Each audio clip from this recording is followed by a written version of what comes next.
E aí pessoal, tudo bem? Aqui é o Rony, professor de Física. Neste vídeo, vamos dar sequência ao estudo da equação de continuidade na forma diferencial, só que agora em coordenadas cilíndricas.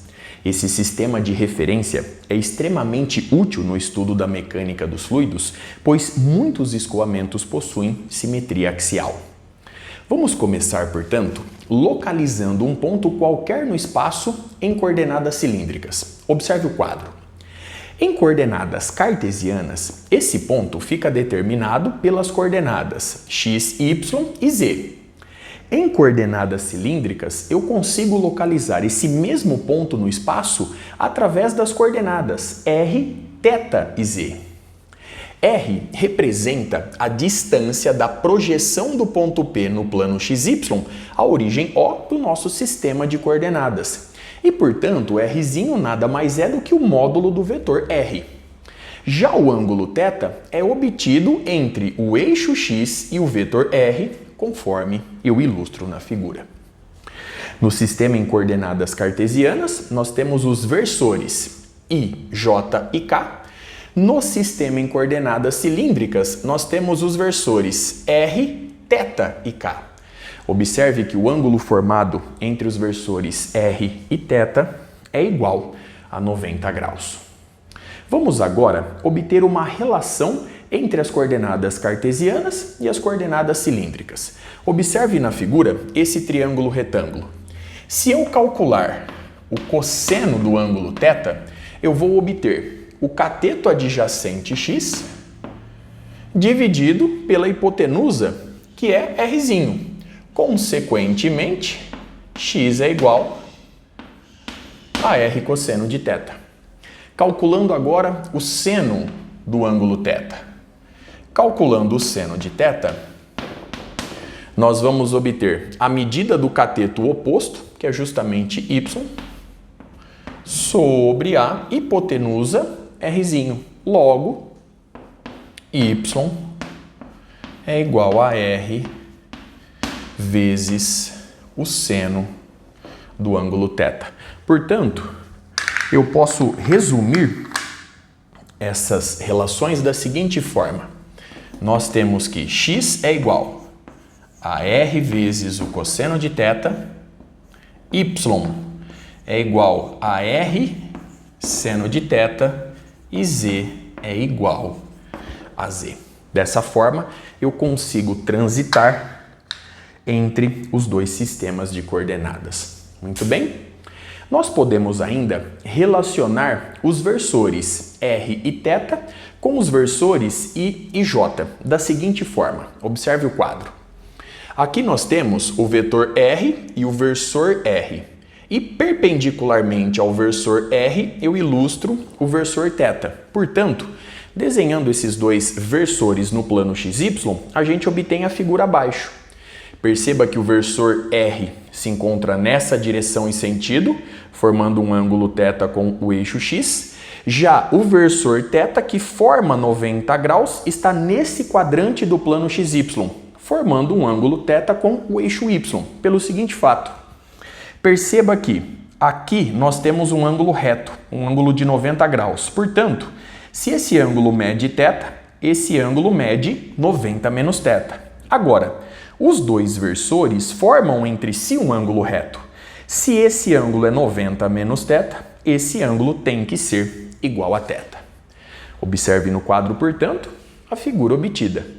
Agora, a partir dela, vemos facilmente que o versor R é dado pelo cosseno de θ na direção inversor mais o seno de θ na direção J versor. Enquanto que o versor θ, observe a figura ilustrada no quadro, é dado pelo negativo do seno de θ na direção inversor, mais o cosseno de θ na direção J versor. Observe, a partir das duas expressões obtidas, que o produto escalar do versor R pelo versor θ é igual a zero, como era de se esperar, já que o ângulo formado entre eles é igual a 90 graus. Muito bem? Bom, a partir do que vimos no vídeo anterior, a equação de continuidade na forma diferencial é dada pela derivada parcial da massa específica ρ do fluido em relação ao tempo, em certo ponto de análise do espaço, mais o divergente aplicado à função vetorial dada por ρ vezes o campo de velocidade v do fluido naquele ponto, e essa soma é igual a zero. Sendo assim, a partir de agora, o nosso desafio é o de obter o operador diferencial vetorial del em coordenadas cilíndricas. Para fazer isso, vamos recordar o conceito do gradiente de uma função f em coordenadas cartesianas. E a partir daí, a gente desenvolve o raciocínio em coordenadas cilíndricas. Portanto, vamos admitir a existência de uma função f diferenciável de três variáveis, x, y e z. Conforme vimos no estudo do cálculo, o diferencial total dessa função f é igual à derivada parcial da função f em relação a x dx mais a derivada parcial da função f em relação a y dy mais a derivada parcial da função f em relação a z dz. Imaginando que eu esteja caminhando no espaço em certa direção e sentido, imaginando que eu sofra um deslocamento infinitesimal no espaço, esse deslocamento em coordenadas cartesianas, de forma geral, ele é um dx inversor mais um dy j versor mais um dz k versor. E nós sabemos que o gradiente da função f de x, y e z nada mais é do que del f, del x inversor mais del f, del y j versor mais del f, del z k versor.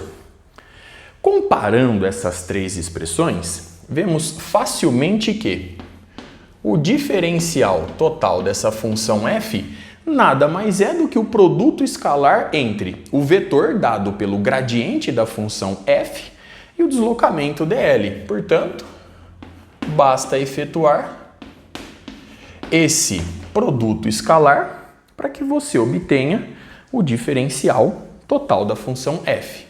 Agora, eu vou utilizar exatamente o mesmo raciocínio em coordenadas cilíndricas. Sendo assim, vamos supor agora que a função f dependa de r, θ e z. Consequentemente, o diferencial total da função f é, pelo mesmo raciocínio, del f, del r, dr, mais del f, del θ, dθ, mais del f, del z, dz.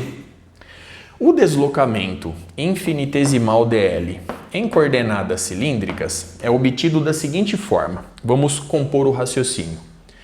Se eu sofro um deslocamento na direção do versor r, o dl vetor fica dado pelo dr, pelo deslocamento infinitesimal nessa direção, r versor, mais. Se eu sofro um deslocamento infinitesimal na direção do versor θ, eu acabo obtendo um arco de circunferência infinitesimal de ângulo central dθ. E, portanto, esse deslocamento infinitesimal é dado por r dθ na direção θ versor. Enfim, se eu sofro um deslocamento infinitesimal na direção do eixo z, nós vamos obter simplesmente um dz k versor. Muito bem. Agora, o gradiente da função f em coordenadas cilíndricas eu vou escrever da seguinte forma. Nós temos a componente radial do gradiente de f, r versor, mais a componente angular θ do gradiente de f na direção θ versor, mais a componente z do gradiente de f na direção k versor. E eu sei que o diferencial total df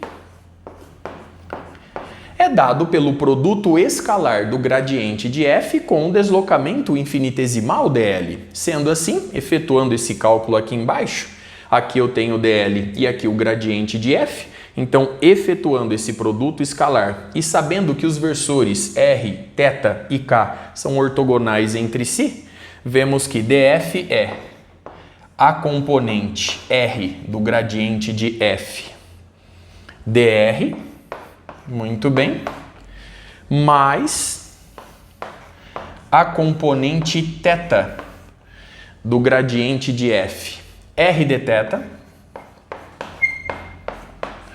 mais a componente z do gradiente de f dz. Agora, observe essa igualdade e essa igualdade.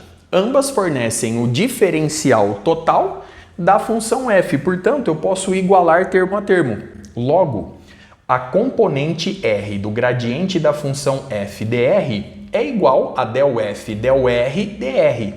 Simplificando o dr e retirando a função f, vemos que a componente r versor do operador diferencial vetorial del é simplesmente del r. Igualando agora esses dois termos, eu posso simplificar dθ, consequentemente a componente θ do gradiente de f vezes r é igual a del f del θ. Isolando este termo, portanto, e retirando a função f, vemos que na direção do versor θ, nós temos 1 sobre r del θ. Enfim, na direção do versor k, eu vou igualar este termo com este termo. Eu simplifico dz, consequentemente, a componente z do gradiente de f é igual a del f del z. Retirando a função f, vemos que na direção k versor, a gente obtém simplesmente del z. Com isso, a gente acaba determinando o operador diferencial vetorial del em coordenadas cilíndricas. No próximo vídeo, nós vamos utilizá-lo para estudar melhor a equação de continuidade no sistema de coordenadas em questão. Com isso, eu encerro este vídeo. Até a próxima!